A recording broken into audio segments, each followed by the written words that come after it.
के बारे में देखते हैं। यूहन्ना के नाम का अर्थ है परमेश्वर दयालु या अनुग्रहकारी है।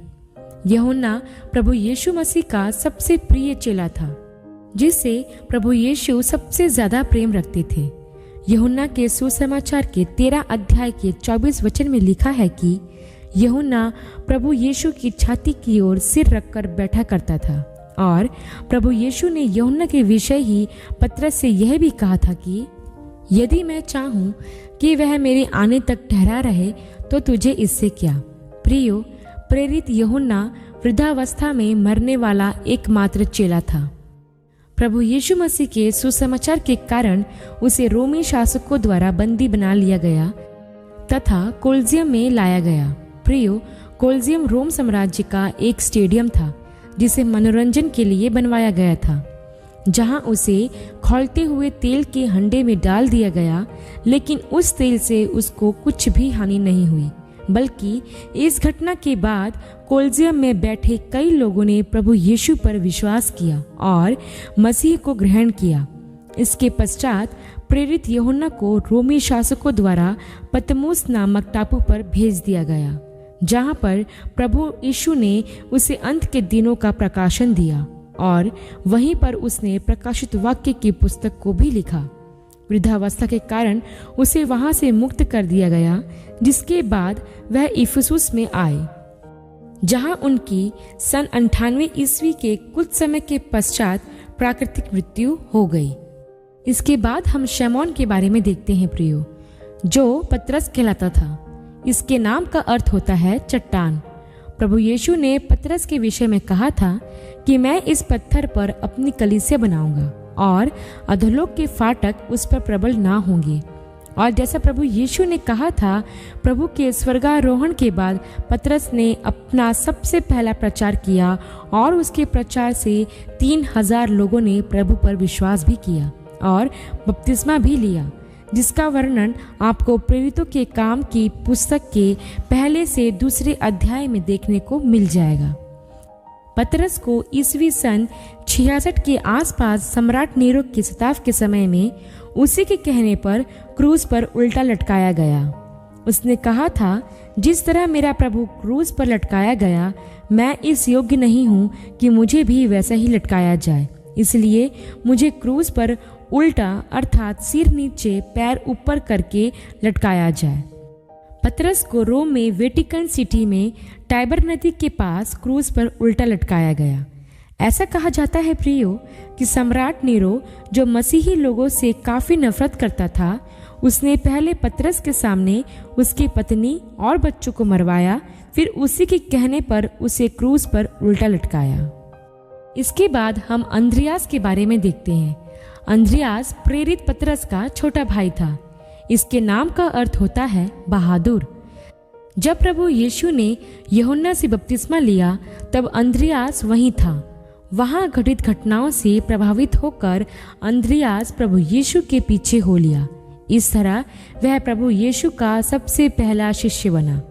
अंद्रियास ही ने अपने भाई पतरस को प्रभु यीशु के बारे में बताया और उसके द्वारा पतरस भी प्रभु यीशु का शिष्य बना।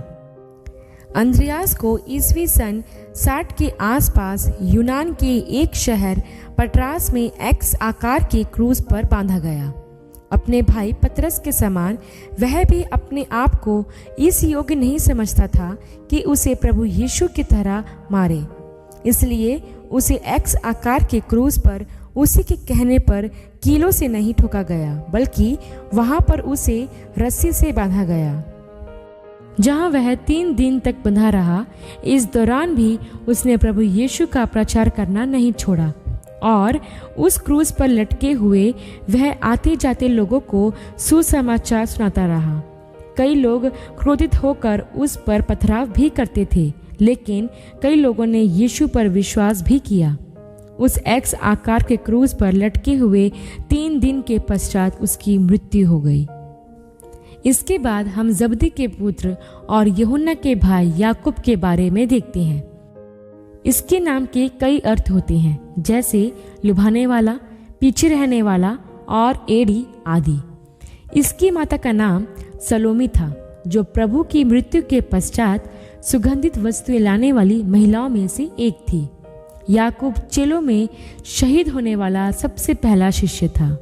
प्रभु यीशु के स्वर्गारोहण के पश्चात वह यरूशलेम में प्रचार कर रहा था, जहां हेरोदेस राजा ने उसे पकड़वा कर मंदिर के कंगूरे पर खड़ा करवा कर उसका सिर तलवार से कटवा दिया और उसे नीचे फेंकवा दिया।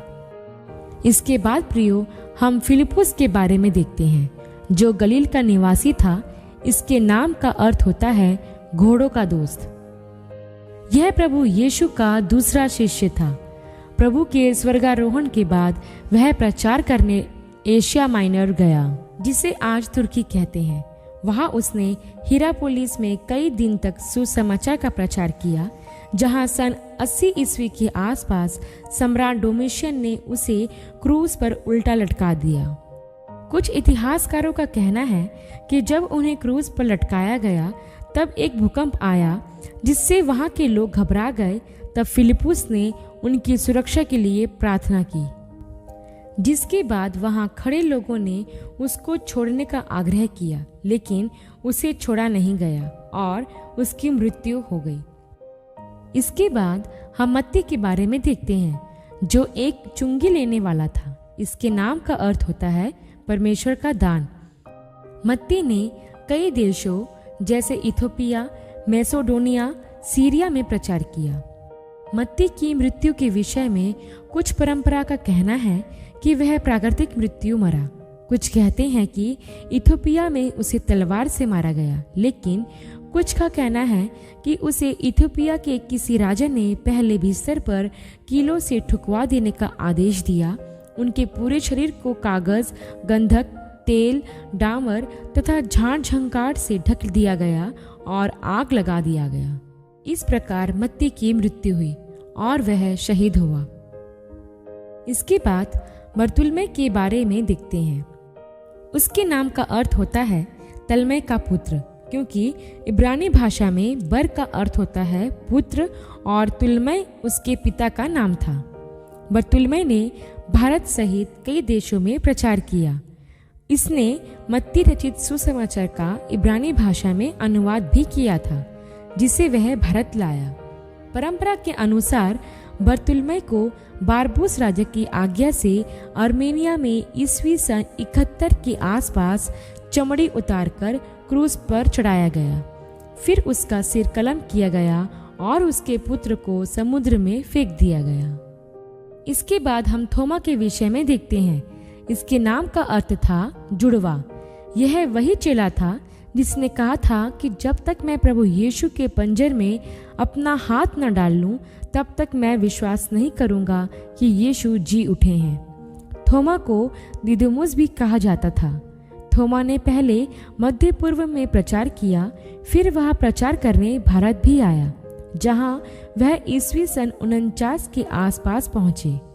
वहां उन्होंने बहुत प्रचार किया और 7 कलीसियाओं की स्थापना भी की। थोमा ने उत्तर भारत, पंजाब, चीन और केरल तक प्रचार किया।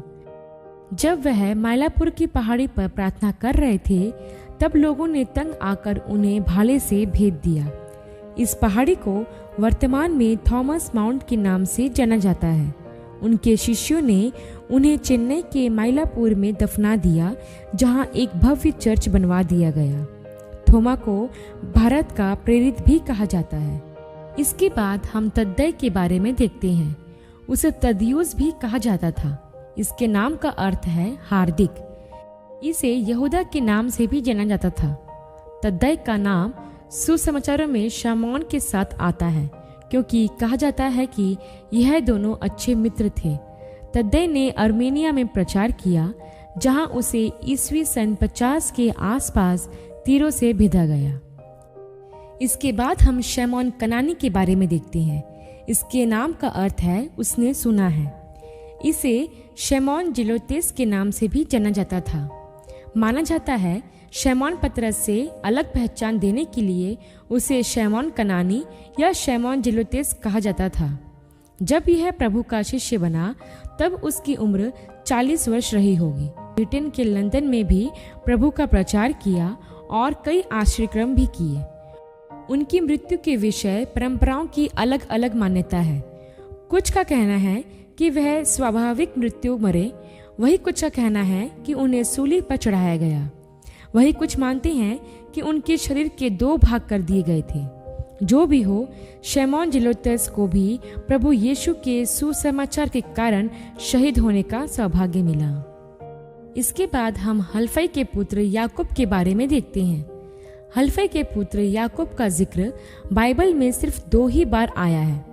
माना जाता है कि प्रभु यीशु के स्वर्गारोहण के बाद याकूब ने यरूशलेम में यहूदियों के बीच प्रचार किया। फिर वह वहां की कलीसिया का पहला बिशप भी बना। हलफई का पुत्र याकूब जब यरूशलेम में प्रचार कर रहा था, तब यहूदियों ने पथरवाह करके उसे मार डाला और वही मंदिर के पास उसे मिट्टी दी गई। कुछ का मानना है कि जब वह मंदिर के कंगूरे पर से प्रचार कर रहा था, तब लोगों ने उसे नीचे ढकेल दिया। तब भी उसकी मृत्यु नहीं हुई, तो लोगों ने उस पर पथरवाह करके उसे मार डाला।